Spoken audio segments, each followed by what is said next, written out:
कौन कौन से एरिया को क्या क्या होता है मैं बनवाया।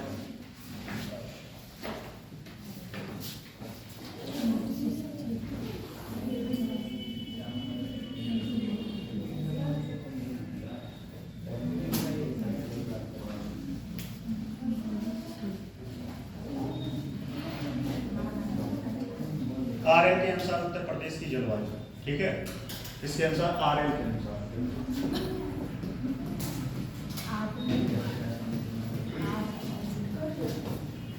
RLC मतलब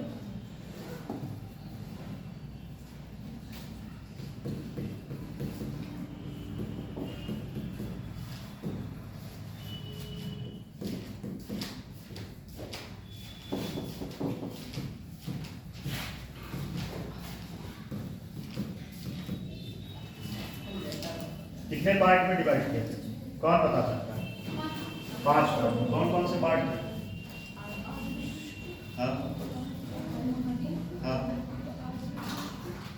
आदर्श क्रमणी,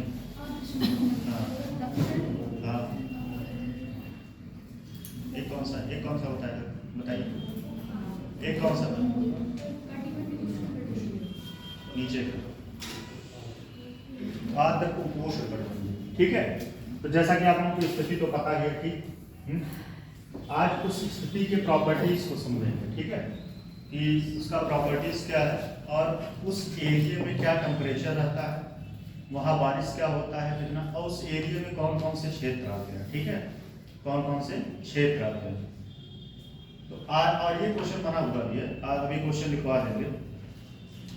तो पहला तो है, और एक दो लोग और जलवायु वैज्ञानिक थे, उन्होंने भी उत्तर प्रदेश के जलवायु के बारे में कहा।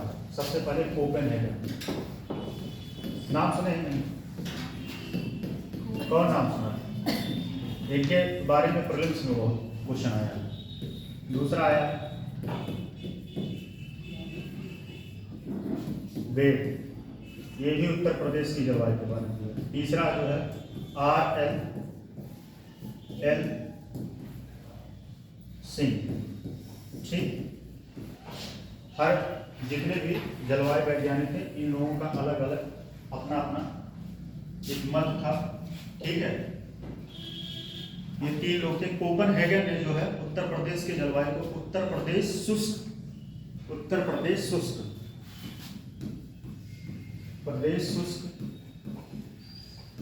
शुष्क जलवायु, शुष्क सर्दी जलवायु, शुष्क जलवायु या शुष्क जलवायु, या इन्होंने कहा था CWG, ठीक। और ये प्रीलिम्स में क्वेश्चन बना है कि कोपेनहेगन के अनुसार उत्तर प्रदेश की जलवायु को किस कैटेगरी में रखा गया, किस कैटेगरी में रखा गया, और इसका नाम भी पूछ लिया है। तो ये C स्मॉल बनाइएगा, C कैपिटल नहीं, C स्मॉल रहेगा, C स्मॉल ऐसे रहेगा, ठीक है। CWG,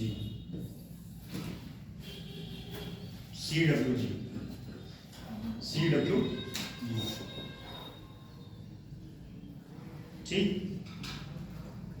और एक दूसरे थे, इन्होंने तो ये नाम दिया था, अभी लिखवा देंगे, ठीक है। और एक थे थारवेट, ठीक है, ये भी जलवायु वैज्ञानिक थे, और इन्होंने उत्तर प्रदेश के जलवायु को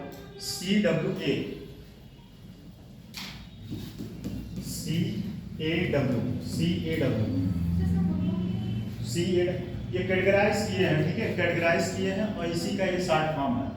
उत्तर प्रदेश के जलवायु का इसी को कैटेगराइज किए हैं, इसका नाम दिए हैं, सिंपल दिए हैं। देखिए एक मिनट, जैसे किसी व्यक्ति का नाम होता है, ठीक है, नाम होता है, जैसे आपका नाम, हमारा नाम, ऐसे उत्तर प्रदेश के जलवायु को नाम दिए हैं, ठीक है, उसके जलवायु को नाम दिए, क्या दिए हैं, CWG, ठीक। जैसे आप लोगों का सबका एक नाम है, मेरा नाम है, आपका नाम है, तो वैसे उत्तर प्रदेश के जलवायु को कोपेनहेगन के अनुसार क्या कह रहे हैं, उत्तर प्रदेश शुष्क सर्दियों वाले या शुष्क जलवायु, ठीक है, इस रूप में रखा है। दूसरा क्या बताया है, थारवेड। इन्होंने उत्तर प्रदेश के जलवायु को क्या कहा है, CAW, थारवेड, C कैपिटल B और उसके बाद W, C कैपिटल B और W। और इन्होंने तो 5 प्रकार से जलवायु का विभाजन किया है, जो मैंने मैप में बना रखा है, ठीक है, जो मैप में बना रखे हैं। चलिए इसके बारे में थोड़ा सा लिख लीजिए।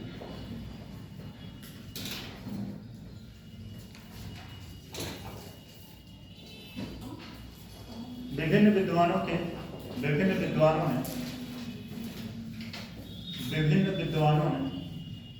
उत्तर प्रदेश के जलवायु का वर्गीकरण किया है।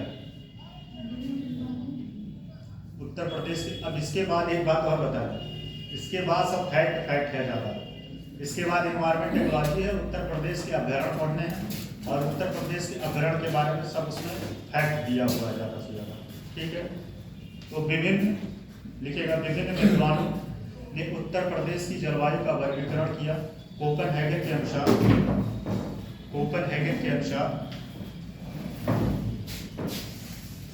उत्तर प्रदेश शुष्क सर्दियों के प्रकार की जलवायु, उत्तर प्रदेश शुष्क सर्दियों के प्रकार की जलवायु,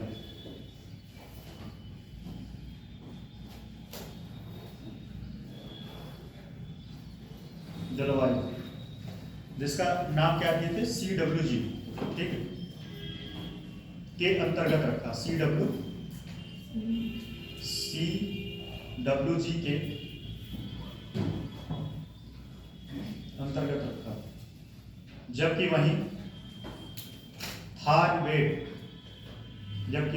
थारवेड ने उत्तर प्रदेश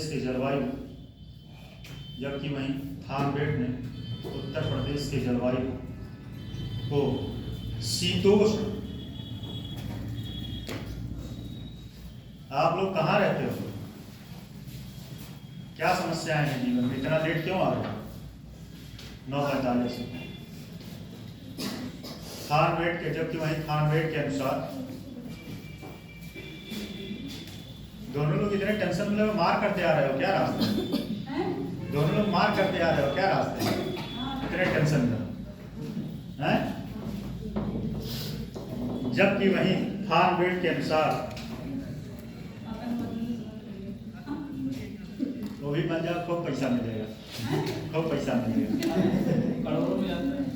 मैं नाम नहीं ले सकता। जबकि वहीं थारवेड के अनुसार उत्तर प्रदेश शीतोष्ण थारवेड के अनुसार शीतोष्ण अब आर्द्र जलवायु CBW के अंतर्गत रखा है। थारवेड के अनुसार, जबकि थारवेड के अनुसार उत्तर प्रदेश की जलवायु शीतोष्ण अप आर्द्र जलवायु CBW के अंतर्गत रखा। वहीं RL सिंह ने उत्तर प्रदेश की जलवायु को 5 भागों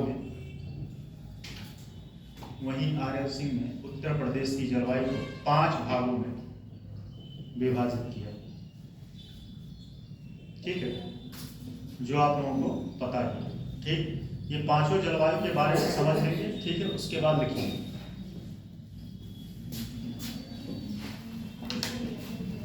जलवायु पहला है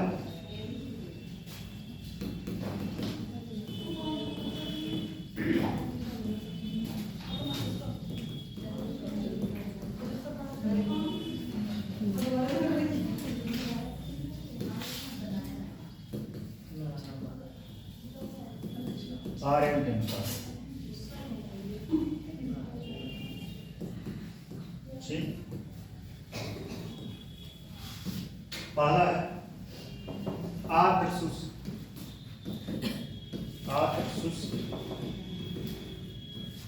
शुष्क, उपोष्ण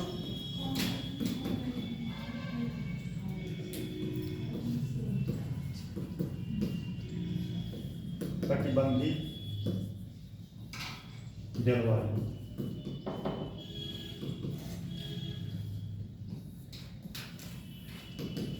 दूसरा है उप आर्द्र महाद्वीपीय, उप आर्द्र महाद्वीपीय जलवायु। तीसरा है उप आर्द्र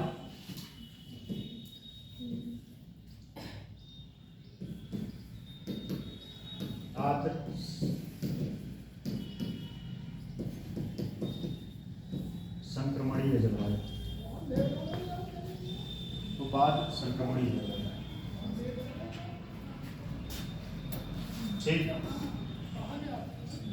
ठीक है। अगला है उप आर्द्र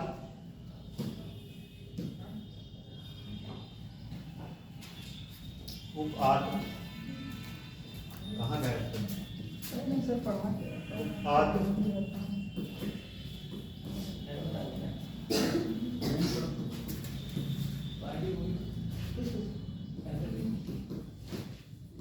कटिबंधी जलवायु। और अगला है आर्द्र दक्षिण पूर्व जलवायु, आर्द्र दक्षिण पूर्व जलवायु, आर्द्र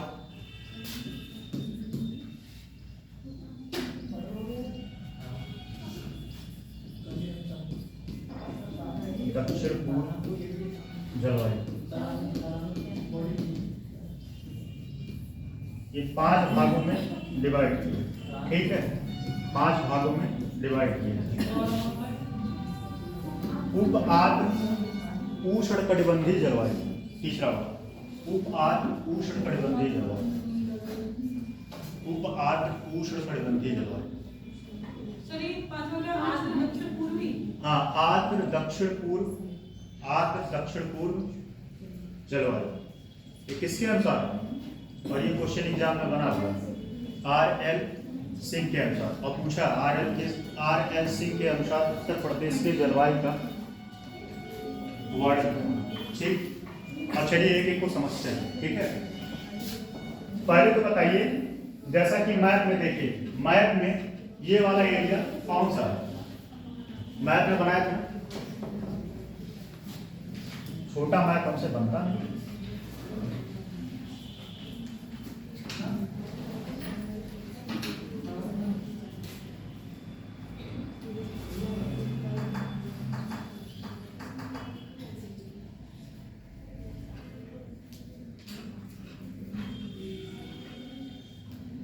ठीक है, ये वाला एरिया कौन सा है? आर्द्र शुष्क। और यहाँ की जलवायु कैसी होगी? यहाँ की जलवायु कैसी होगी? ये सहारनपुर वाला एरिया है, ठीक है, सहारनपुर वाला एरिया है। और यहाँ पे औसतन बारिश कितनी होगी? औसतन बारिश कितनी होगी यहाँ पे? कौन बता सकता है? नहीं 50 तो कहीं नहीं है।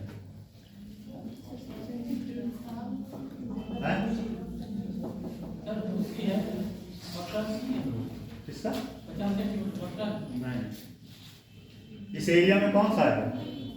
ये सहारनपुर। यहाँ जो है आपका 80 से, ठीक है, 150 के बीच आसपास रहेगा बारिश, ठीक। लेकिन इसलिए सहारनपुर में बारिश कम इसलिए नहीं होता क्योंकि यहाँ मानसून बन नहीं पाता। मानसून इसलिए नहीं बन पाता, सहारनपुर वाला एरिया ठंडा होता है। क्यों ठंडा होता है? क्यों ठंडा है? क्योंकि ये शिवालिक क्षेत्र में आता है, शिवालिक क्षेत्र में आता है। किससे किससे सीमा साझा करता है? बताइए जल्दी, 30 सेकंड के अंदर। हरियाणा, मध्य प्रदेश, हिमाचल प्रदेश, हरियाणा, एचपी गया। ठीक है, ये बढ़िया कॉन्सेप्ट है। एचपी, ठीक है, एचपी हो गया। उसके बाद हरियाणा, ठीक है। तो ये सीमा साझा कर एक से और किसी से करता है? किससे? यूके, हाँ वही, उत्तराखंड से। ये 3 राज्यों से सीमा साझा करता है, ठीक है, 3 राज्यों से। तो यहाँ की प्रॉपर्टी है। अच्छा, यहाँ औसतन तापमान कितना रहेगा? औसतन तापमान, ठंडी और गर्मी, औसतन नहीं, कम रहेगा। तापमान की बात कर, औसतन तापमान। और औसतन तापमान मतलब लोगों को दिमाग में चल गया है कि यार 10 बजे क्लास शुरू होता है क्या? क्लास 9 बजे, ठीक है।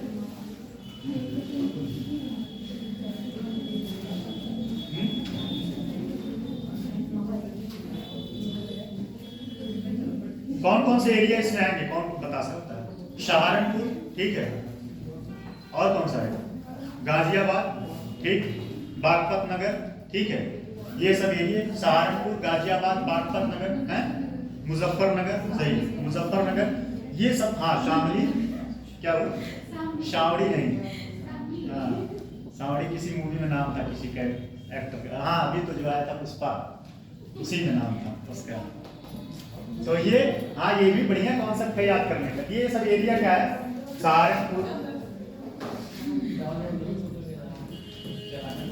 और उसके बाद गाजियाबाद,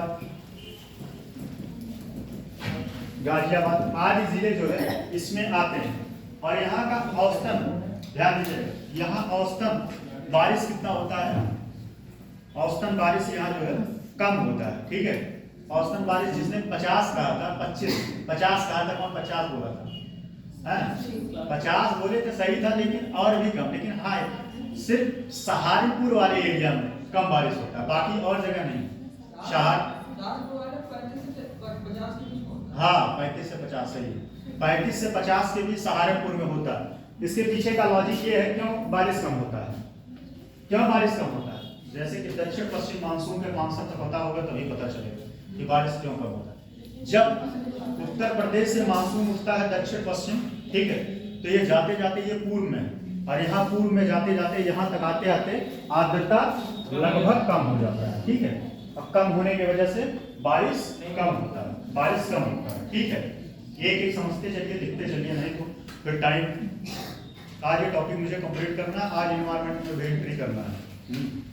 उत्तर प्रदेश की, लिखिएगा, उत्तर प्रदेश की पश्चिमी सीमा से सटे जिलों, उत्तर प्रदेश की पश्चिमी सीमा से सटे जिलों, उत्तर प्रदेश की पश्चिमी सीमा से सटे जिलों। हाँ, जो समझाए हैं उसी के अंदर क्या हो, लिख रहे हो?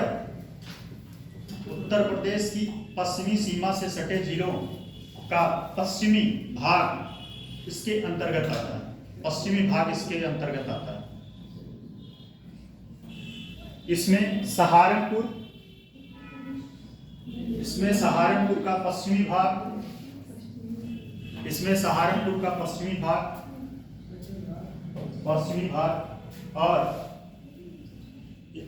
और नहीं, कॉमा करिएगा, कॉमा शामली या शामली, जो भी लिख लीजिए, याद है। हाँ, शामली गाजियाबाद,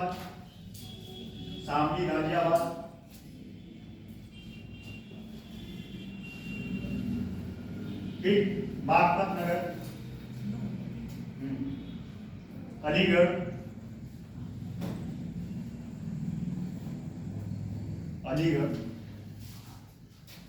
मुजफ्फरपुर आदि, मुजफ्फरनगर, हाँ, मुजफ्फरपुर बात आ रहा है। मुजफ्फरनगर कहाँ? मुजफ्फरपुर कहाँ है? बिहार में, बड़ी वहां बहुत भीड़ है भाई। आदि जिले इसके अंतर्गत आते हैं। यहाँ पर औसतन वर्षा 25 सेंटीमीटर से 100 सेंटीमीटर के बीच होती है। यहाँ पर औसतन वर्षा 25 सेंटीमीटर से 100 सेंटीमीटर के बीच होती है। जबकि यहाँ का तापमान गर्मियों में 24 डिग्री से 41 डिग्री, जबकि यहाँ का तापमान गर्मियों में 24 डिग्री से 41 डिग्री कब गर्मियों में तापमान, वही ठंडियों में 24 डिग्री से 41 डिग्री, वही ठंडियों में तापमान 60 डिग्री से 7 डिग्री से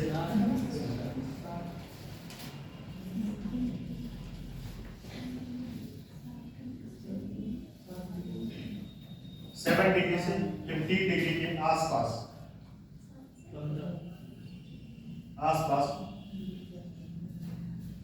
रहती है।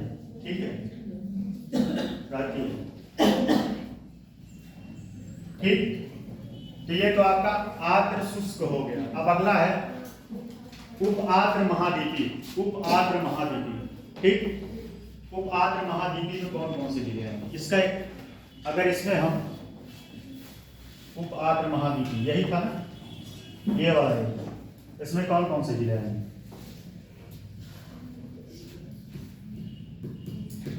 75 से 100 सेंटीमीटर।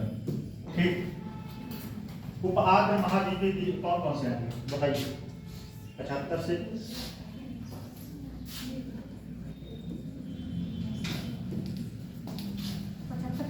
मैप तो मैं बता दिया, 75 से 150। मैप तो मैंने बता दिया मैप में। अब स्थिति आप लोगों का काम है बताना कौन कौन से जिले हैं, कौन बता सकता है?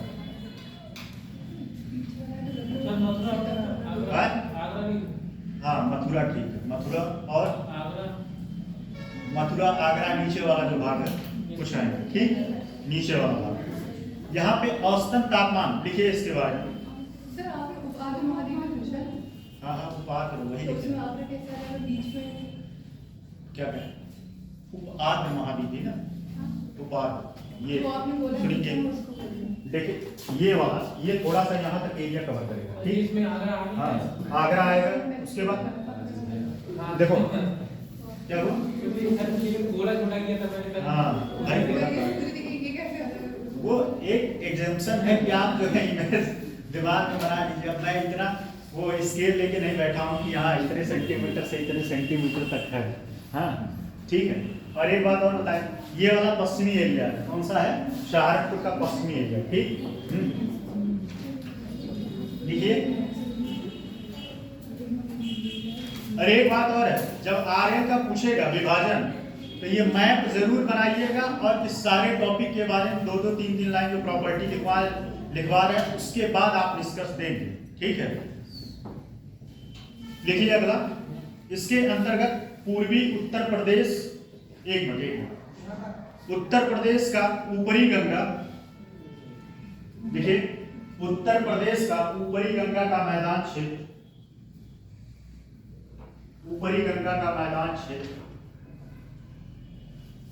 इसके अंतर्गत आता है। ऊपरी गंगा का मैदान क्षेत्र इसके अंतर्गत आता है। ठीक, यहां पर औसतन वार्षिक वर्षा 75 सेंटीमीटर से 150 सेंटीमीटर, 75 से 150 सेंटीमीटर के बीच बारिश होती है या वर्षा होती है। 75 उसी के डबल होते हैं। हाँ, 75 गुना कितना? 160, 150, 75 गुना 150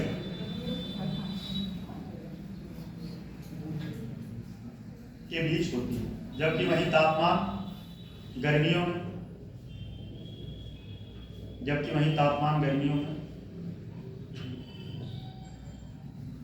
सेम उतना ही 26 यहाँ पे लिखिएगा 26 डिग्री से 41 डिग्री के आसपास, 26 सेंटीग्रेड से मतलब सेल्सियस से 41 डिग्री सेल्सियस के आसपास गर्मियों में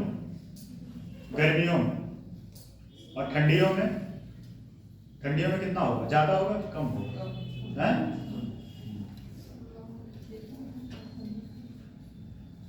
ठंडियों में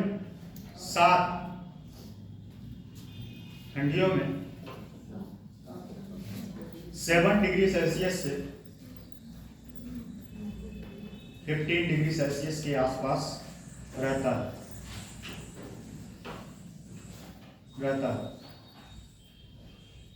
अब अगला है उप आर्द्र संक्रमणीय। ये बताइएगा, ये वाला एरिया काफी इंपॉर्टेंट है। उप आर्द्र संक्रमणीय ये वाला,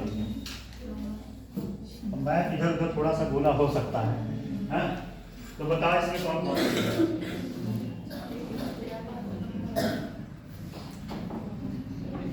से मेरठ कौन बोल दिया? मेरठ जो बोला है वो गुनाह का पात्र है।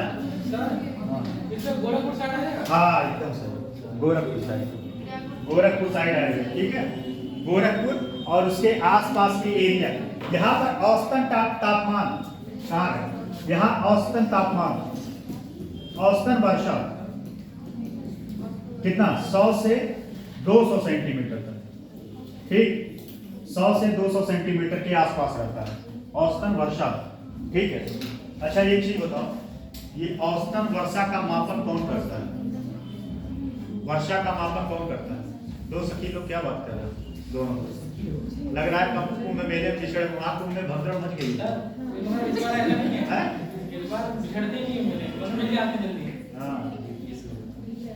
ठीक, एक मिनट। ठीक है, बताओ ये जो है यहां पे बारिश कितना होता है? औसतन 100 से 200 सेंटीमीटर। ठीक, औसतन वर्षा होता है। ठीक है, अब गोरखपुर वाला एरिया किसमें आता है? तराई क्षेत्र में भी आता है। ठीक, तराई क्षेत्र में आता है। और यहाँ पर वर्षा होने के साथ साथ मुख्य फसलें कौन कौन सी हैं? धान, गन्ना, गेहूं। ठीक है, और गन्ने का सबसे अच्छा किस्म गन्ने का पैदावार होता है मेरठ। सही है। ठीक है, यहाँ औसतन तापमान कितना होगा? गर्मी में पड़ता जाता है। और एक खास बात और, जो आर्द्र शुष्क मतलब आर्द्र प्रदेश होते हैं वहां पे जो है गर्मी चिपचिपी वाली होती है, बहुत खतरनाक गर्मी होती है। बारिश के मौसम में जो गर्मी पड़ता है वो सबसे खतरनाक गर्मी होता है। आर्द्रता उसमें ज्यादा रहता है, इस वजह से उसमें मतलब सर्वाइव। अगर तेज धूप है और गर्मी ज्यादा है तब तो आपको उतनी दिक्कत नहीं होगी, पंखा चला के आराम से रह सकते हैं। लेकिन कभी कभी देखते होंगे बारिश के मौसम में जब आप कूलर चलाते हैं तो क्या होता है? एकदम अजीब सा स्मेल आता है। हाँ, इस वजह से इस गर्मी में रहना बड़ा कठिन काम होता है। ठीक है, इसमें पहली बात तो और है, आप जो है आर्द्रता ज्यादा रहता है। ठीक है, और यहाँ इस टाइम जो है तबीयत खराब होने की संभावना ज्यादा रहती है। देखिए इसमें इसके अंतर्गत पूर्वी उत्तर प्रदेश आता है। अब पूर्वी उत्तर प्रदेश में जिले आपको पता है। ठीक है, आता है। यहाँ औसतन वार्षिक वर्षा क्या हो लिख रहे हैं? कान बैठे। यहाँ औसतन वार्षिक वर्षा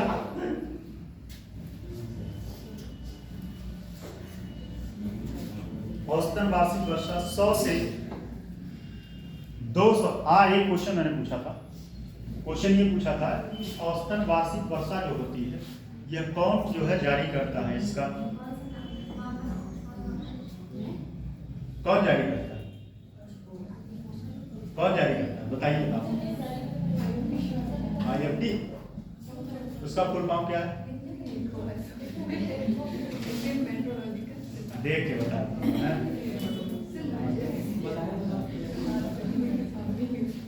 चलो, 100 से 200 सेंटीमीटर के बीच होती है। ठीक है। यहाँ का औसतन तापमान गर्मियों के महीने में 25 डिग्री से 41 नहीं लिखिएगा 44।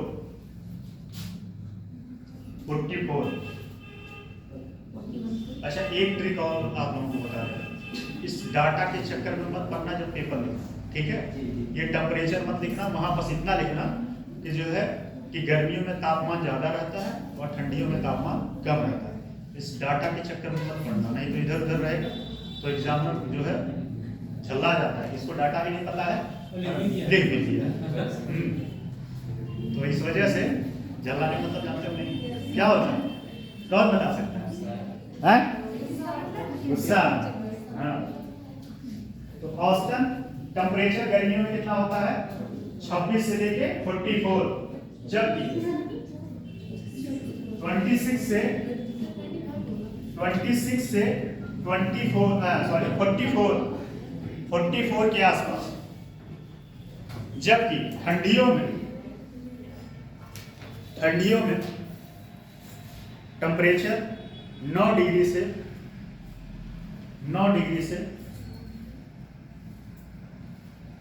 20 या 21 दोनों, 9 डिग्री से 20 या 21 के बीच रहता है, ठीक है।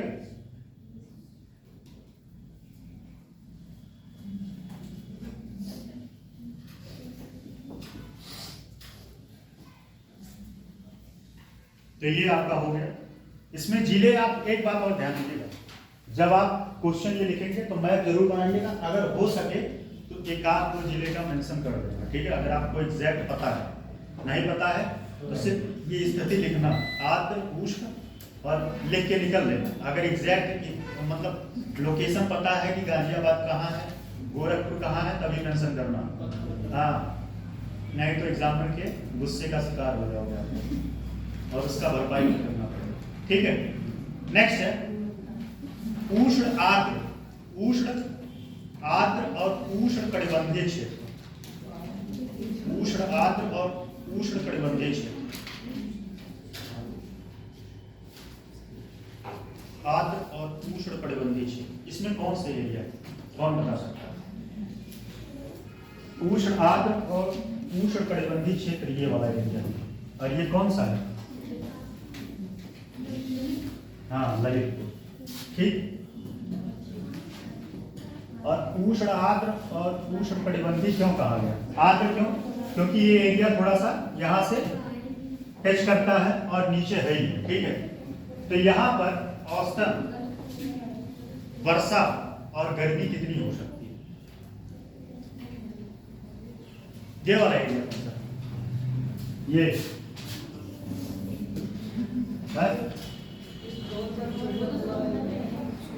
कौन सा है? हाँ, मिर्जापुर, सोनभद्र, ये एरिया यहाँ पे आएगा, ठीक है। और यहाँ पे कौन से जो है? अरे ये वाला एरिया भाई, ये यहाँ सोनभद्र नहीं है। नहीं, ये ललितपुर है भाई, ये ललितपुर है, ये वाला पूछे। नहीं पूछे, दोनों नहीं पढ़ा रहे, अलग अलग पढ़ाएंगे, ठीक है। लोकेशन पूछे। दिमाग आप लोग घर पे रख के आते हो क्या, कि घर से लड़ाई करके आते हो? सारा फ्रस्ट्रेशन इसी क्लासरूम में निकालता है, ठीक है। उष्ण आर्द्र उष्ण कटिबंधीय क्षेत्र, ठीक है। इसमें कौन कौन से एरिया आएगा बताइए, कौन कौन सा एरिया आएगा? और यहाँ पे औसतन बारिश कितनी हो सकती है?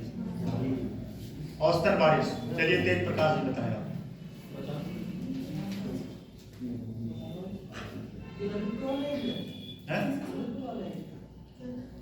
नहीं, ये ललितपुर वाला है। यहाँ पे औसतन, हाँ, ललितपुर वाले एरिया में पूछ रहे हैं, यहाँ औसतन वार्षिक वर्षा कितनी हो सकती है? कौन बता सकता है? ये पहली बात तो 50 से कितना? हाँ, 50 से 100 120 के बीच होगा, लेकिन 50 से ज्यादा नहीं होगा। ठीक, यहाँ टेम्परेचर कितना होगा? टेम्परेचर यहाँ ज्यादा रहेगा, टेम्परेचर यहाँ ज्यादा रहेगा। ठीक है, टेम्परेचर ज्यादा रहेगा। और यहाँ की मुख्य फसलें कौन सी है? मुख्य फसलें, अच्छा एक चीज बताओ, जहां पे, एक मिनट, जहां पे बारिश और गर्मी ज्यादा पड़ता है वहां औसतन कौन सी फसलें बैठाई जाती हैं? हाँ, क्यों? क्योंकि उसको पानी की जरूरत कम होती है। ठीक है, पानी की, राजस्थान में इसलिए सबसे ज्यादा बाजरे की रोटी खाए हो नहीं आप? हाँ, उसको खाने के लिए बहुत आपके जबड़े में दम होनी चाहिए।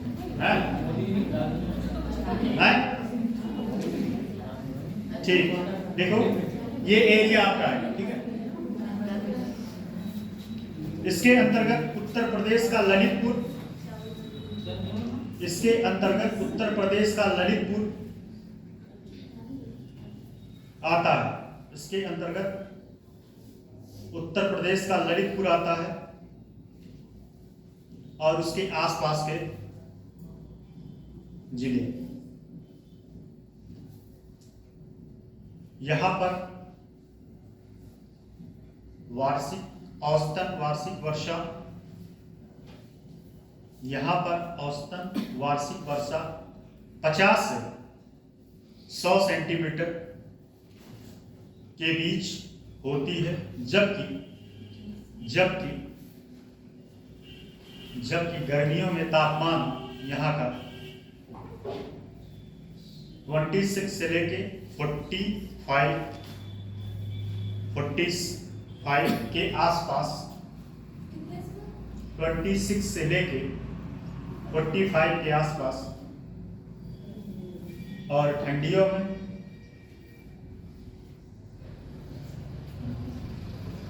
ठंडियों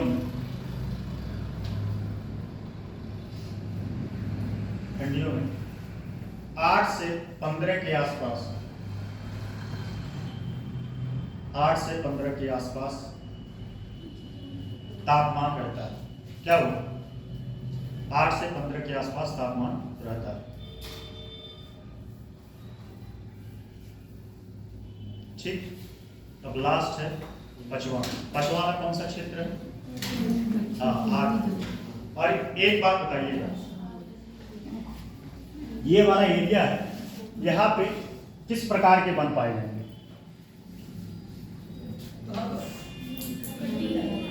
ये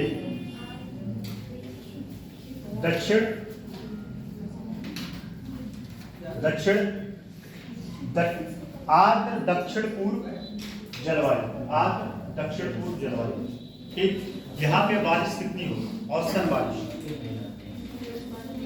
ठीक है, यहाँ औसतन बारिश ज्यादा ही होगी। ठीक, औसतन बारिश ज्यादा होगा। क्या हो? हाँ, 2 सही। यहाँ औसतन बारिश जो है 100 से 200 सेंटीमीटर के बीच होगा, और ये सोनभद्र और उसके आसपास के एरिया में। ठीक है, सोनभद्र तो है ही है, उसके आसपास के एरिया इस क्षेत्र के अंतर्गत आते हैं। क्या बात कर रहे हो? सोनभद्र और उसके आसपास के क्षेत्र आएंगे। ठीक है, सोनभद्र के पास और कौन से जिले हैं? कौन सा पास? सोनभद्र, मिर्जापुर कालीन भैया और मुन्ना भैया। मऊ चंदौली। हाँ, और कौन सा? प्रयागराज और चित्रकूट पता है कि? चित्रकूट गए आप? क्या हुआ? चित्रकूट गए हो? जाना कभी मौका मिले घुमा दे। ऐसा लाओ सब लोग 5-5 हजार रुपये जमा कराओ, पूरा भारत भ्रमण करा। हाँ, 5-5 हजार रुपये जमा कराओ, पूरा भारत भ्रमण करा।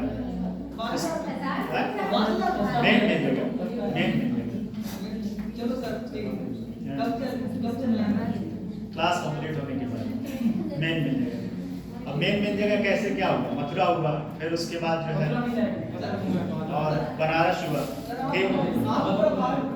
मैं उत्तर प्रदेश में बहुत सारे जगह गया, बम्बई नहीं गया, नहीं वो बाई मिस्टेक।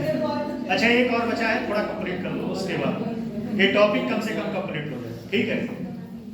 तो कहने का मतलब ये है कि एरिया कौन कौन सा आएगा, सोनभद्र, मिर्जापुर, चंदौली और कौन सा, चित्रकूट, प्रयागराज, ठीक है। ये आसपास के एरिया। और एक बात जान लीजिए, ये प्रीलिम्स में क्वेश्चन बनता है, प्रीलिम्स में क्वेश्चन ये बनेगा कि आर्द्र संक्रमणीय जलवायु के अंतर्गत कौन कौन से जिले आते हैं, या इनमें से निम्नलिखित में से कौन जिले शामिल नहीं, दोनों टाइप के क्वेश्चन बनते हैं, ठीक है। तो अगर आपको स्थिति पता रहेगी तो आप एक क्वेश्चन प्लस करेगा, ठीक है। कल फिर से कैलेंडर जारी हो गया, पता है कि नहीं? हाँ, कब है? 12 अक्टूबर को। तो इस बार जान झोंक दो, जान झोंकने मतलब जान रहे हो, जान झोंक दो, या तो कर देंगे या तो फिर, या तो लाल बत्ती बैठना है लाल बत्ती में, ठीक है, या तो जीवित या तो मृत्यु के बाद, दोनों ही कंडीशन में बैठना है लाल बत्ती में, ठीक है। बैठना है तो लाल बत्ती में। क्या हुआ? ठीक है। अरे भाई एम्बुलेंस जैसे होता है, पहले इलाहाबाद के लौंडे कहते थे जाएंगे घर पे लाल बत्ती में, चाहे एम्बुलेंस से चाहे तो जाएंगे उसी से, ठीक है, हैं? हाँ वो तो है, हट गई है, लेकिन अलग अलग कॉन्सेप्ट है। चलिए एक और बचा है, लिख लो, उसके बाद आज जलवायु शुरू करना है, ठीक है, सॉरी इन्वायरमेंट, ठीक। उत्तर प्रदेश के सोनभद्र जिला, ऐसे लिखो, इस जलवायु प्रदेश में, इस जलवायु क्षेत्र में सोनभद्र एवं उसके आसपास के जिले, सोनभद्र एवं उसके आसपास के जिले। अब उसके आसपास के जिले एक दो जिले लिख लेना, चंदौली लिख लेना, ठीक है, और कौन सा, मिर्जापुर लिख लेना, फिर प्रयागराज, चित्रकूट इत्यादि जिले शामिल हैं। यहाँ पर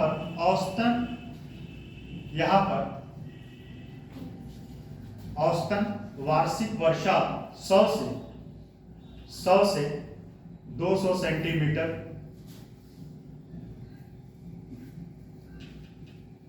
के बीच होता है, और तापमान और गर्मियों में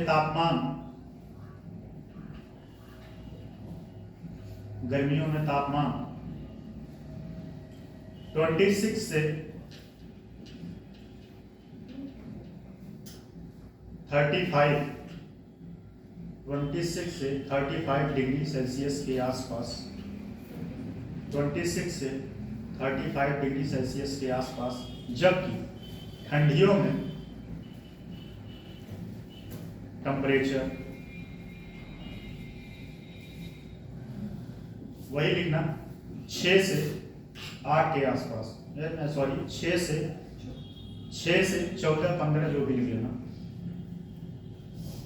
के आसपास रहता है, ठीक। तो ये आपका कंप्लीट हो गया। अब इसमें क्वेश्चन लिखो, इस टॉपिक से कौन कौन से आपका ज्योग्राफी कंप्लीट, ठीक है। अब इस टॉपिक से कितने क्वेश्चन आएंगे लिखिए, और बताना कोई इसमें क्वेश्चन छूटा है कि जो ना पढ़ा है, जाना ना समझा है। पहला लिखो, उत्तर प्रदेश की जलवायु की विशेषता का वर्णन करें। उत्तर प्रदेश की जलवायु की विशेषता का वर्णन करें। हुआ है कि नहीं? उत्तर प्रदेश की जलवायु की विशेषताओं का वर्णन कीजिए।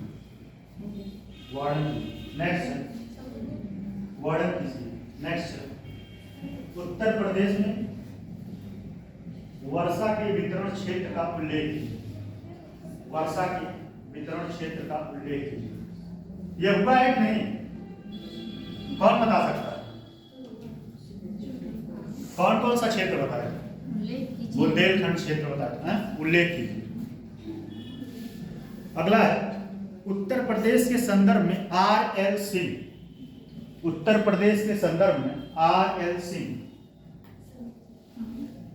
के जलवायु विभाजन को उत्तर प्रदेश के संदर्भ में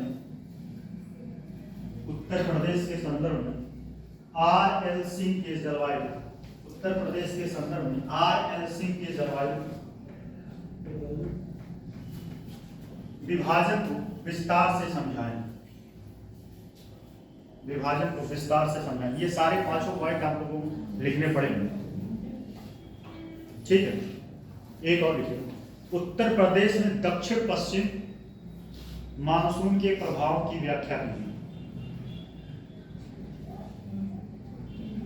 उत्तर प्रदेश में दक्षिण पश्चिम मानसून के प्रभाव की व्याख्या कीजिए, ठीक। तो ये आपका कंप्लीट हो गया। नेक्स्ट टॉपिक है पर्यावरण, पर्यावरण और पारिस्थितिकी।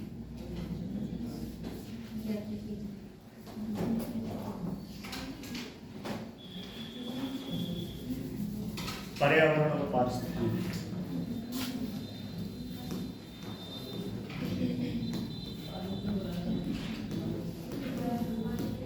पर्यावरण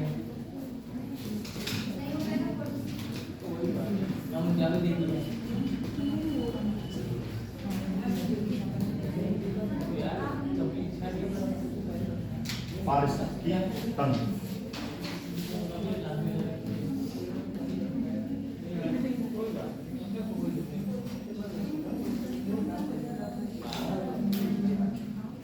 कौन बता सकता है पर्यावरण और पारिस्थितिकी तंत्र क्या होता है? ये अगला टॉपिक है, रेडी डाल लेना। अगला टॉपिक पारिस्थितिकी तंत्र क्या होता है? क्या होता है?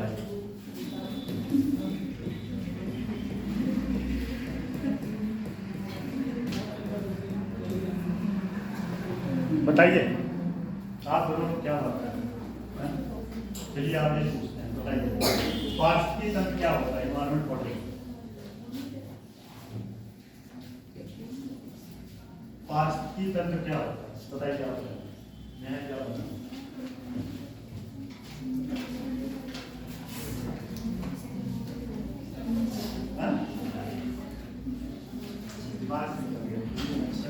आप बताइए।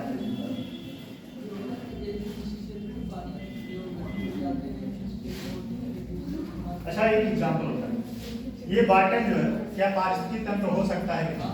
हाँ? कैसे हो सकता है? जब आपस में अंतःक्रिया करते हैं, जब आपस में अंतःक्रिया करते हैं तो उसे पारिस्थितिकी तंत्र कहा जाता है। और एक बात ध्यान दीजिएगा, पारिस्थितिकी तंत्र बड़ा भी हो सकता है और छोटा। फॉर एग्जाम्पल, जैसे आपका घर में एक्वेरियम रखा होता है, कभी देखे नहीं? किसी के घर में है मछली पालने वाला जो जार होता है? हाँ हाँ, एक्वेरियम। उसमें क्या होता है? वो भी हो सकता है, तालाब तो है ही है, और महासागर। सबसे बड़ा कौन सा पारिस्थितिकी तंत्र होता है? तालाब या महासागर? महासागर। ये क्वेश्चन एग्जाम में बना हुआ है। सबसे बड़ा कौन सा होता है? सागर, ठीक। और इसमें क्या करते हैं, एक बात ध्यान दीजिए, जैविक और अजैविक घटक दो होते हैं। क्या होता है? जैविक और अजैविक घटक जब आपस में अंतःक्रिया करते हैं, ठीक है, अंतःक्रिया करते हैं, उसे पारिस्थितिकी तंत्र कहा जाता है। पारिस्थितिकी तंत्र छोटा भी हो सकता है और बड़ा भी हो सकता है, ठीक है। इसमें तालाब भी आएगा, और तालाब के बाद आपका जो छोटा घर में होता है सजाने वाला जार, ठीक है, वो भी आएगा इसमें, ठीक। पारिस्थितिकी तंत्र और बहुत डिटेल पढ़े हो नहीं। और एक बात बताओ, तालाब, अच्छा एक कॉन्सेप्ट बताओ, ऊर्जा का 10% का कॉन्सेप्ट, ये हमारे टॉपिक में नहीं है, लेकिन मैं पूछ रहा हूँ आप लोगों से, ऊर्जा का 10% का कॉन्सेप्ट क्या है? ऊर्जा जो है असेंडिंग ऑर्डर में ट्रांसफर होता है कि डिसेंडिंग ऑर्डर में? क्या? Descending order. जैसे फॉर एग्जांपल, एक बकरी है, ठीक है, बकरी कितने लोग खाते हैं? बकरा कितने लोग खाते हैं? हाँ, ठीक है। अभी आपका दिमाग में खोल रहा हूँ तो समझ, बकरा, ठीक, बकरा मान लो क्या खाता है, घास। क्या खाता है, घास खाता है। और एक बात और ध्यान दीजिएगा, घास क्या होता है, प्राथमिक उपभोक्ता होता है कि द्वितीयक? प्राथमिक होता है। ये प्रोड्यूसर होता है कि क्या होता है? तो इस घास को कौन खाता है, बकरी खाती है, ठीक। अब मान लो फॉर एग्जांपल इसने 100% एनर्जी दिया, ठीक, और इस बकरी को कौन खाता है, शेर, ठीक। अपना नाम नहीं लिया था, शेर। इसमें नाम मैं लिख दे रहा हूँ दो लोगों का, नहीं जाने तो नाम नहीं लिखेंगे, नहीं तो बवाल हो जाएगा। आप ही दोनों तीनों लोगों में से किसी नाम लिखने वाले थे, ठीक है, नाम नहीं लिखेंगे। चलो मान लो ए नाम का व्यक्ति खाता है, बकरा खाता है, ठीक। बकरा खाता है, बकरे का लेग पीस खाता है, लेग पीस खाता है, ठीक है। सर आपको कैसे पता? अरे मतलब जरूरी है कि जो चीज बता दे। अब मान लो कोई, एक मिनट, कोई अगर अंग्रेजी दारू का ब्रांड का नाम बता दे तो इसका मतलब ये नहीं है तो पीता है, ठीक है। जरूर, एक मिनट, जरूरी ये नहीं कि जो मैं बता रहा हूँ वो सारे एक्सपीरियंस मैंने किए हो, ठीक।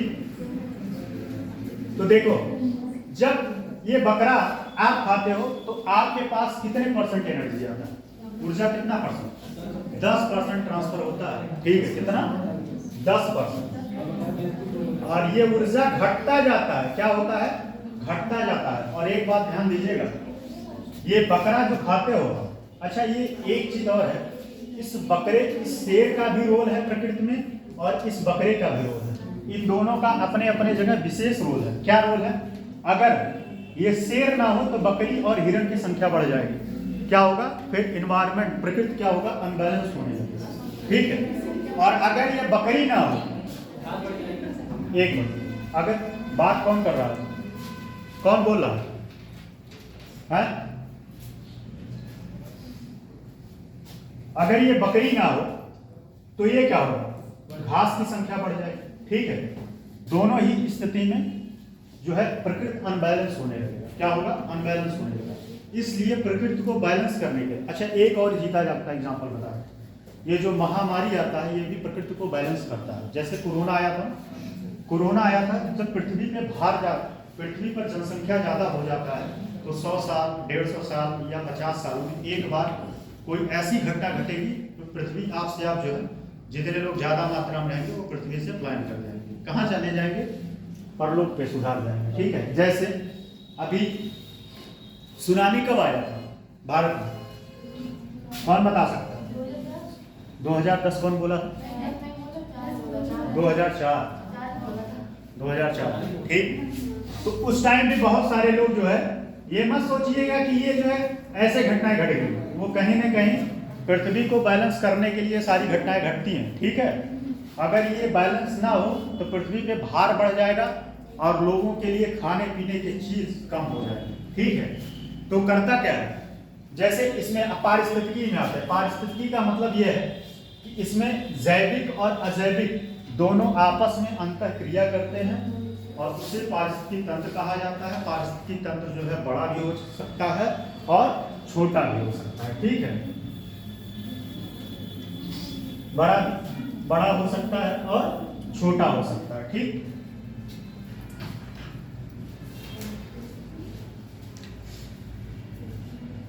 ठीक है, देखिए इसमें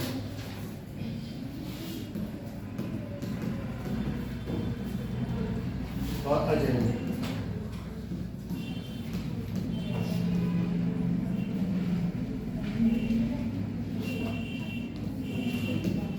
ठीक।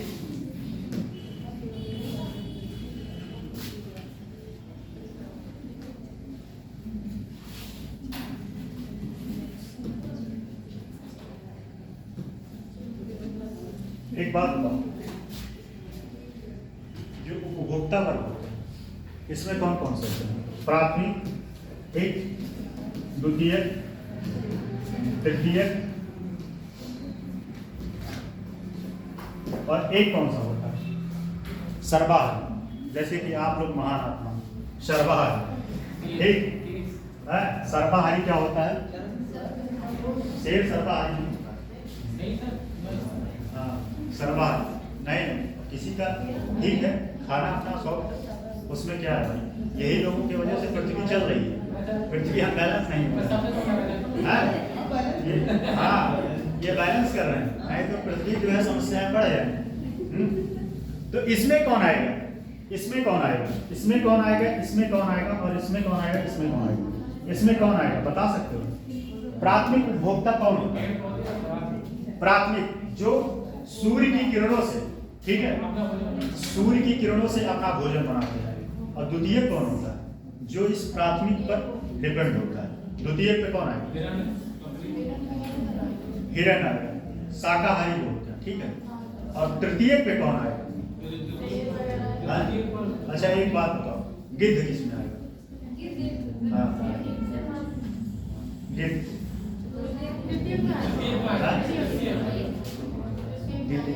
गिद्ध जो है, आप दोनों लोग क्या बात कर रहे हैं? क्या बात क्या? एनर्जी जो है आपका 10% जो है असेंडिंग ऑर्डर में होता है, ठीक है। जैसे अगर वही मैंने बताया था, ठीक। ये एनर्जी का कॉन्सेप्ट यहाँ का नहीं था, लेकिन फिर से मैं बता देता हूँ। देखो बकरी है, ठीक, बकरी, ठीक, बकरी ने 100% एनर्जी लिया, ठीक है। 100% तो नहीं देगी, क्योंकि घास जो है, घास क्या होता है, 100% एनर्जी इसी के पास होता है। बकरी के पास मान लो 90% आया, 10% कम होगा, कितना आया? हाँ, तो बकरी जो है ये 100% एनर्जी इसके पास है, इससे 10% कम हुआ, ये 90%।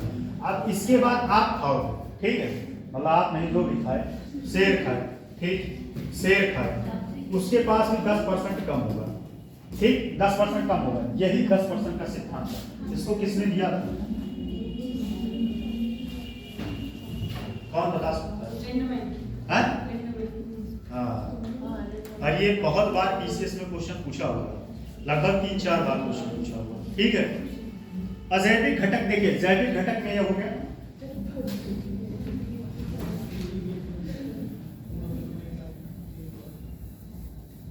अब तो कंफ्यूजन नहीं है ना।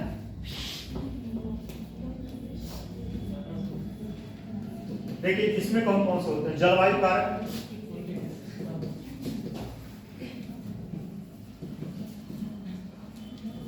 जलवायु कारक और भौतिक कारक। भौतिक कारक, ठीक है। जरा बताओ जलवायु कारक में कौन कौन से हैं? जलवायु कारक, तापमान, क्या आएगा? तापमान, ठीक, फिर वायु, ठीक, और कौन सा है? तापमान, वायु, और क्या हो सकता है जलवायु कारक? तापमान, वायु, एक और कौन हो सकता है? और सबसे मुख्य तापमान तो हो गया, फिर वर्षा, वर्षा, ठीक। जलवायु कारक में कौन कौन से होंगे? तापमान, ठीक है, वर्षा, वायु,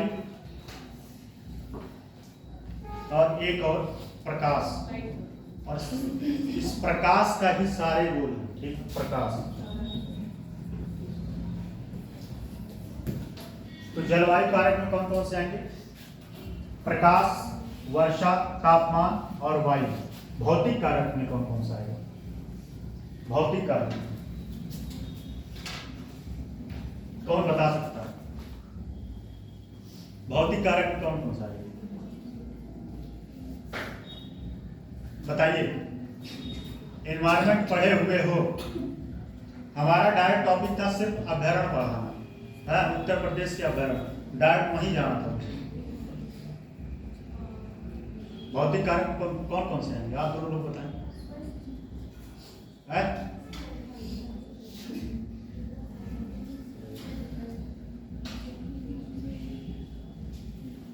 देखो मृदा, ठीक, फिर उसके बाद पीएच मान। पीएच मान किसका होता है? पीएच मान। फिर तीसरा है खनिज और स्थलाकृत। खनिज, खनिज और स्थलाकृत।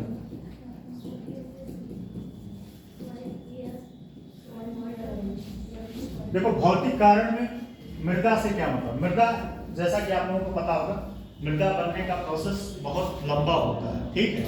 मृदा कैसे बनता है? मृदा बनने का प्रोसेस बहुत लंबा होता है और यह लाखों साल, इसीलिए मृदा को जो है सुरक्षित रखना आपका दायित्व है। अगर मृदा जो है जमीन की मृदा उर्वरकता खत्म हो जाए फिर उसको उर्वरक बनाना बड़ा टफ काम होता है, ठीक है।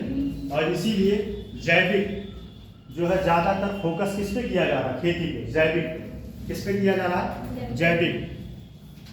जैविक जैसे उसमें क्या है कि जो रासायनिक खाद जो यूज करते हैं लगातार बार बार, जो फसल चक्र में आप रासायनिक खाद यूज करते हैं उससे क्या होता है, जमीन की उर्वरकता धीरे धीरे कम हो रही है, ठीक है, कम हो रही है। और पीएच मान से मतलब है, पीएच मान का स्केल कहां से कहां तक होता है, कौन बता सकता है? मैं ऑप्शन दे रहा हूं, 1 से 14। अम्लीय कौन सा होता है, क्षारीय कौन सा होता है? 7 से, अच्छा 7 वाला क्या होगा? उदासीन। उदासीन में कौन सा आता है? उदासीन में कौन सा होता है? बारिश की जो बारिश की बूंदें होती हैं उसका पीएच मान कितना होगा? मिनरल वाटर का पीएच मान कितना होगा? उदासीन, ठीक है।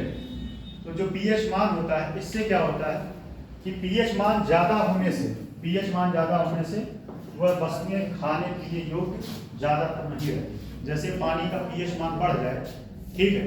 अच्छा पानी का एक बात और बताइए, जो पानी जो है उसको किस चीज पे कंसीडर किया जाता है कि पानी जो है शुद्ध है या अशुद्ध है?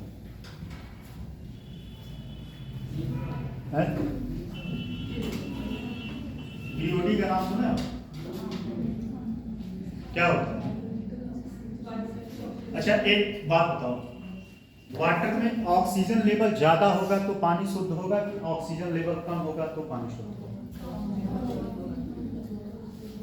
दूसरा है खनिज, ठीक। खनिज में कौन कौन से आता है? खनिज में आपका क्या हो गया? खनिज में जितने भी खनिज तो पता है ये सारे लोगों, ये क्या है? भौतिक कारक। तीसरा है स्थलाकृत, स्थल पे जो भी जीव जंतु आदि आते हैं, ये स्थलाकृत। जैविक घटक में फिर से समझिए, जैविक घटक में कौन कौन सा आएगा? जलवायु कारक और भौतिक कारक। जलवायु कारक में कौन कौन से हैं? वर्षा, तापमान, वायु और उसके बाद प्रकाश। भौतिक कारक में मृदा, पीएच मान, खनिज और स्थलाकृत।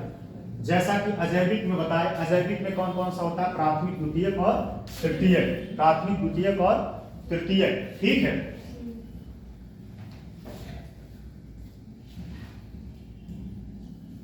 और एक और बताइए, एक होता है अपघटक, ठीक है। अपघटक कौन सा होता है? अपघटक के श्रेणी में कौन आएगा? अपघटक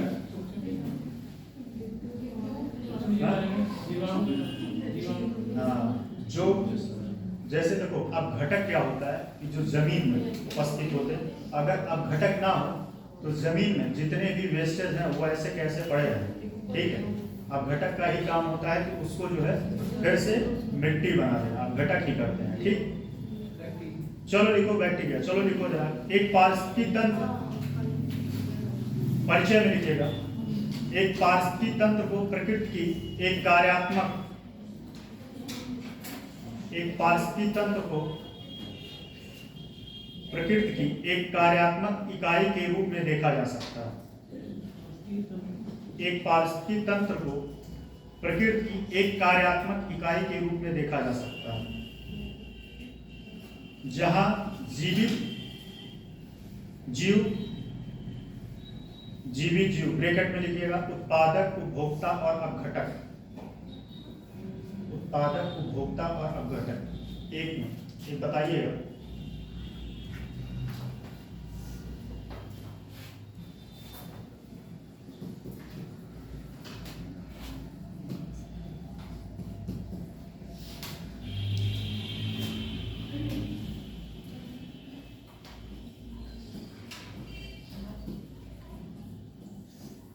चलिए बताइए जरा, घास, बकरी और कछुआ, इसमें कौन उत्पादक होगा, कौन उपभोक्ता होगा, कौन अपघटक होगा?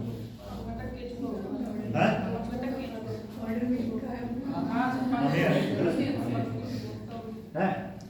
ये क्या है? उत्पादक। ये क्या करता है? उपभोक्ता है। ठीक है, ये प्राथमिक उपभोग है। कौन? नहीं नहीं, हम ये इसकी बात कर रहे हैं भाई, बकरी की। ठीक है, बकरी की बात की। और ये क्या है? ये है अपघटक। ठीक, और अपना अपना सारे तीनों का इंपॉर्टेंस है, सारे तीनों का इंपॉर्टेंस है। इसलिए केचुए की खेती होती है, पता है? केचुए का जो है खाद बनाते हैं, खेती नहीं होती है। केचुए को पालते हैं, ठीक है, केचुए को पालते हैं और उससे क्या करते हैं? सरकार उसको जो है पैसा दे देता है उसको, है? उसको कौन सा कल्चर बोलते हैं? कौन बता सकता है? बताइए एग्रीकल्चर वाला। केचुआ पालन किसके अंतर्गत आता है? हाँ, वर्मी कल्चर। और उससे जो है खाद जो बनता है वो खेतों के लिए काफी फायदेमंद होता है। ठीक, लिखिए जरा इसको।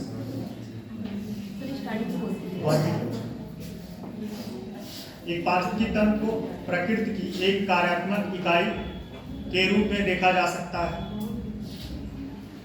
जहां जीवित जीव ब्रैकेट में जैविक और अजैविक, एक मिनट, जहां जीवित जीव ब्रैकेट में उत्पादक उपभोक्ता और अपघटक ब्रैकेट क्लोज आपस में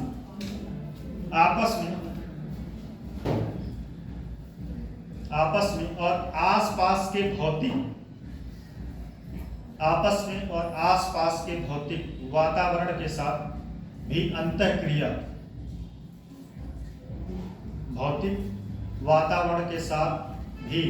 अंतःक्रिया करते हैं।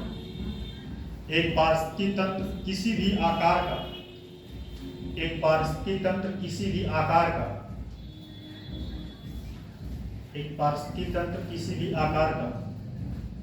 हो सकता है, लेकिन एक पारिस्थितिकी तंत्र किसी भी आकार का हो सकता है, लेकिन आमतौर पर इसमें विशिष्ट और सीमित प्रजातियां शामिल होती हैं, जैसे कि जलीय पारिस्थितिकी तंत्र,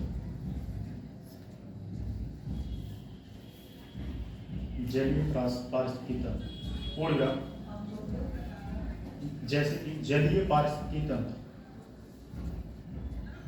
उड़गा। पारिस्थितिकी तंत्र में जैविक और अजैविक घटक, पोषक चक्रों और ऊर्जा प्रवाह के माध्यम से एक दूसरे से जुड़े होते हैं। पोषक तत्वों और ऊर्जा प्रवाह के माध्यम से एक दूसरे से जुड़े होते हैं। जैव विविधता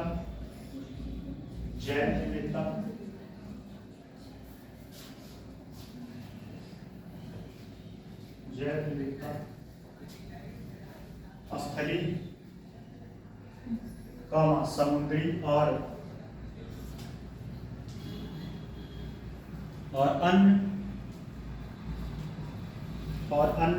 जलीय पारिस्थितिकी तंत्र के सभी जीवित जीवों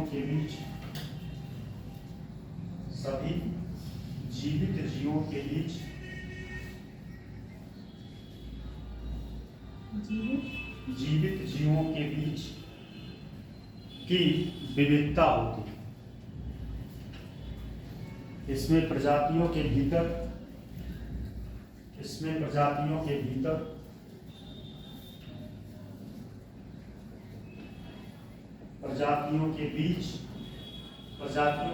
और प्रजातियों के बीच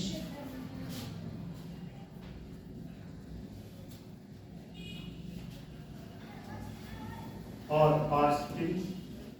पारिस्थितिकी तंत्र की विविधता शामिल होती है। पारिस्थितिकी तंत्र की विविधता शामिल होती है।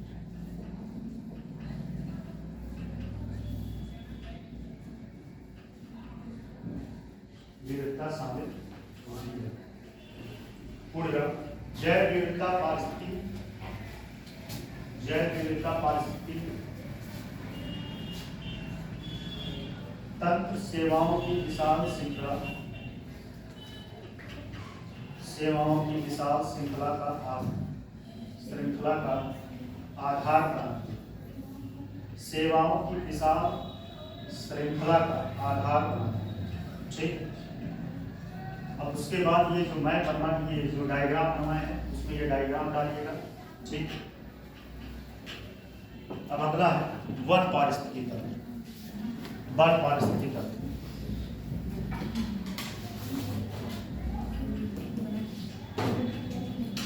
वन पारिस्थितिकी तंत्र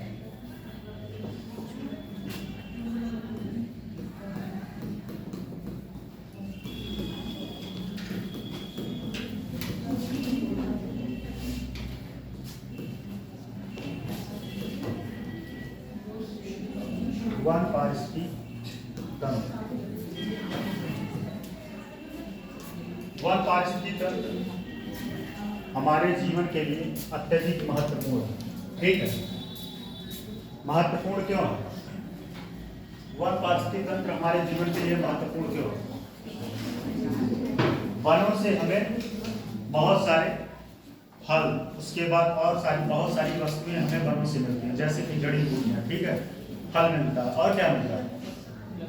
लकड़ी मिलता है। ठीक है, बहुत सारी चीजें। और कुछ ऐसे भी जीव या जंतु या मनुष्य हैं जो पूर्णतः इस पे वनों पर निर्भर होते हैं। ठीक है, और वन ना रहे तो उनका शायद, जैसे फॉर एग्जांपल मछली को पानी से निकाल दिया जाए तो क्या वह जीवित रह पाएगा?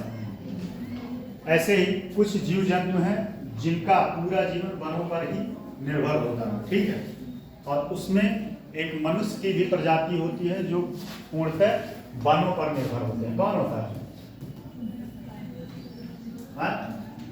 आदिवासी। आदिवासी क्या होते हैं? वह पूर्णतः जो है वनों पर निर्भर होते हैं, उनके जीवन यापन करने का सारा साधन। और एक बात और है, जैसा कि बहुत पहले भी बताए थे, वन जो है आर्थिक रूप से हमारे लिए काफी इम्पोर्टेंट है। और अगर आप लोगों ने पुष्पा मूवी देखा तो उसमें पता है कि वनों का क्या राज। ठीक है, हमारा पति बन जाता है, इतना पैसा पाता है कि सीएम को बदल देता है। तो ये होता है वन की क्वालिटी। चंदन की लकड़ी बहुत महंगी मिलती है। तो वन जो है आर्थिक रूप से काफी इम्पोर्टेंस तो है ही है। ठीक है, जीवन के लिए भी इम्पोर्टेंस है और पारिस्थितिकी तंत्र को बैलेंस करने के लिए भी। और वन एक काम और करते हैं, कार्बन सिंक का काम करते हैं। क्या करते हैं? कार्बन सिंक का काम करते हैं। अगर वन ना हो, जैसे आपके यहाँ, मुझे लगता है कि यहाँ पे कार्बन का जो है लेवल काफी डाउन होगा, क्योंकि यहाँ बहुत सारे वन पेड़ हैं, वही वन है, पेड़ है। तो पेड़ क्या करते हैं? कार्बन को सक कर लेते हैं। ठीक, उसके बदले में कौन सी ऊर्जा छोड़ते हैं? कौन सा गैस छोड़ते हैं? ऑक्सीजन। और कौन सा गैस वन लेते हैं या पेड़ पौधे? अच्छा ये बताओ, 24 घंटे कौन ऑक्सीजन देता है? कौन? पीपल। और कौन सा? नीम और बरगद। बरगद भी अपने घर के सामने 3 वृक्ष जरूर लगाना चाहिए। और आपको बताएं, पीपल को इसीलिए धर्मों से जोड़ दिया गया। ठीक है, कि पीपल के वृक्ष पे भगवान वास करते हैं, इसलिए चीजों को धर्मों से जोड़ा गया कि लोग उसका सम्मान करें। नहीं तो वैसे ही गंगा को जो है माता का दर्जा इसलिए दिया गया कि गंगा में जो है वेस्ट लोग ना फेंकें। ठीक, अगर माता का दर्जा ना दिया जाता तो उसमें ले जाके सारा कूड़ा कबाड़, जैसे यहाँ बगल में झील है, लोग अपना फेंकते रहते हैं, बहुत सारे नालियों की पानी। ठीक है, तालाब उससे कोई बताया नहीं। एक मिनट, अब ठीक है, पहले समझिए। तो वन हमारे जीवन के लिए अत्यधिक महत्वपूर्ण है। ठीक है, आर्थिक दृष्टि से, ठीक है, स्वास्थ्य की दृष्टि से और भोजन की दृष्टि से। ठीक, बहुत सारी चीजें वनों। और एक बात और ध्यान, बहुत सारे लोगों की जीवन की दिनचर्या वनों पर डिपेंड है और वन से शहद भी मिलता है। ठीक है, वन से शहर भी मिलता है। शहर पता है कि है? अच्छा, इसका एक जो है क्वेश्चन बनता था कि कौन सा ऐसा चीज है जो एक नाम भी हो सकता है, मिठाई भी हो सकता है, यही मधु है, उसका नाम मधु। मधु मतलब मध, ठीक। तो उत्तर प्रदेश में वन कितने प्रकार के पाए जाते हैं? उत्तर प्रदेश में 3 प्रकार के वन पाए जाते हैं, ठीक है। वैसे वन तो बहुत प्रकार के हैं, लेकिन उत्तर प्रदेश में 3 वन पाए जाते हैं। कौन कौन से? उष्णकटिबंधी,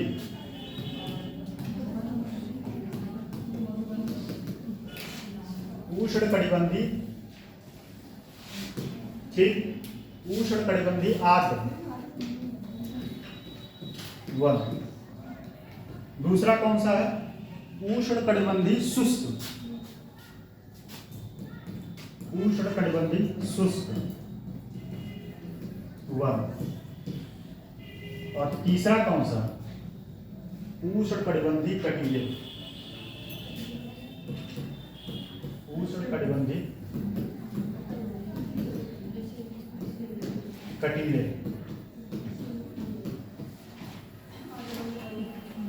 चलिए जरा बताइए, उष्णकटिबंधी उत्तर प्रदेश में 3 प्रकार के वन पाए जाते हैं, ठीक है।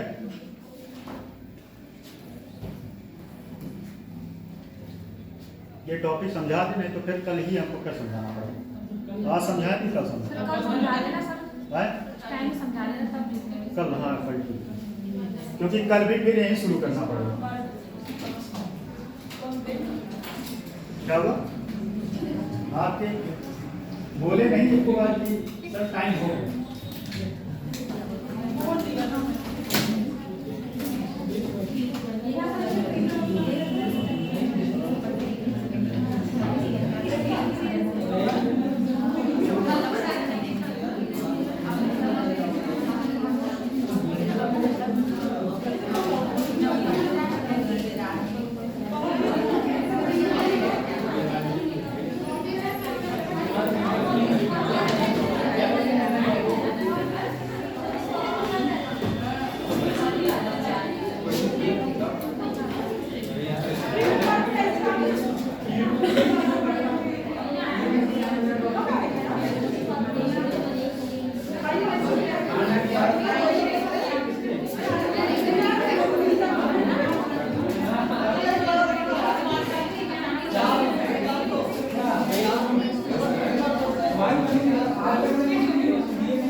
अरे बंद है दादा, रुकी है।